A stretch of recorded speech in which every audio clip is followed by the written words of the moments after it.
BBC News with Sue Montgomery.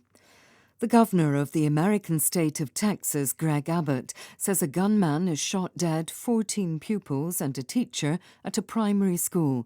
Mr. Abbott said the suspected attacker was also dead. He's believed to have been killed by law enforcement officers. The shooter was Salvador Romas, an 18-year-old male who resided in Uvalde. It's believed that he abandoned his vehicle and entered into the Robb Elementary School in Uvalde with a handgun, and he may have also had a rifle. The attack took place on the campus of Robb Elementary School in the city of Uvalde, 135 kilometres west of San Antonio.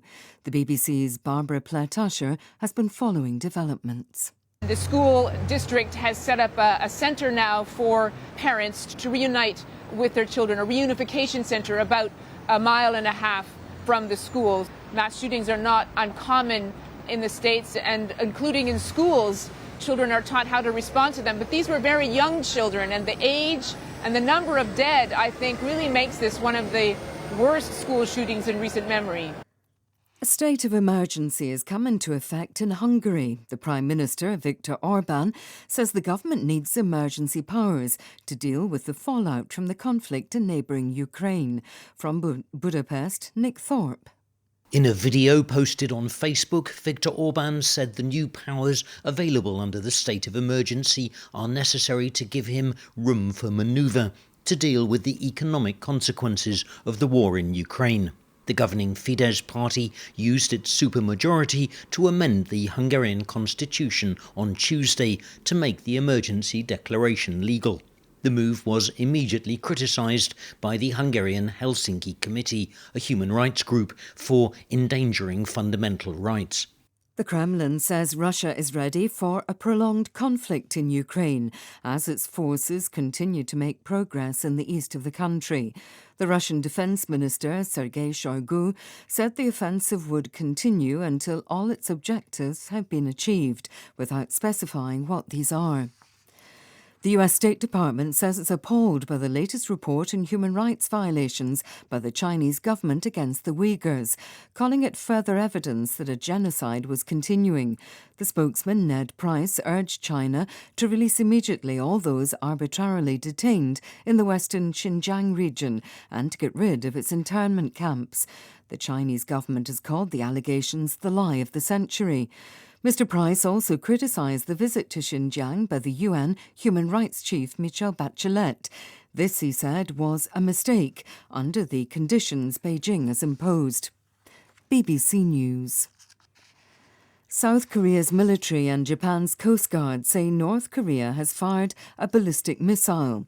South Korea's Joint Chiefs of Staff said an unspecified North Korean projectile had been launched towards the east. The Japanese broadcaster NHK reported Coast Guard officials as saying the missile appeared to have landed in the sea outside Japan's exclusive economic zone. The commodities giant Glencore has agreed to plead guilty to corruption charges in the US and Britain and will pay more than $1 billion to end a 5-year investigation into corporate malpractice.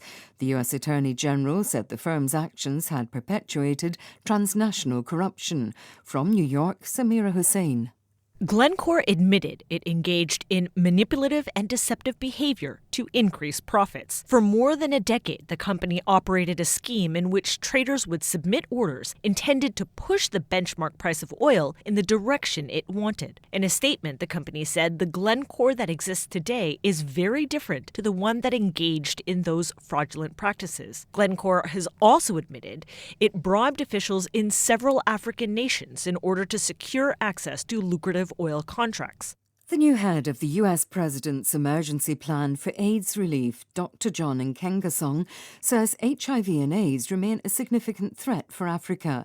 The virologist told the BBC there was a potential for a resurgence of HIV/AIDS in many parts of Africa, and that was still an emergency.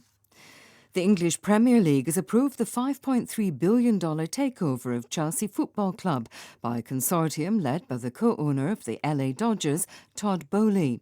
It paves the way for Chelsea to be sold by the Russian oligarch Roman Abramovich, who's been sanctioned over his links to President Putin. BBC News.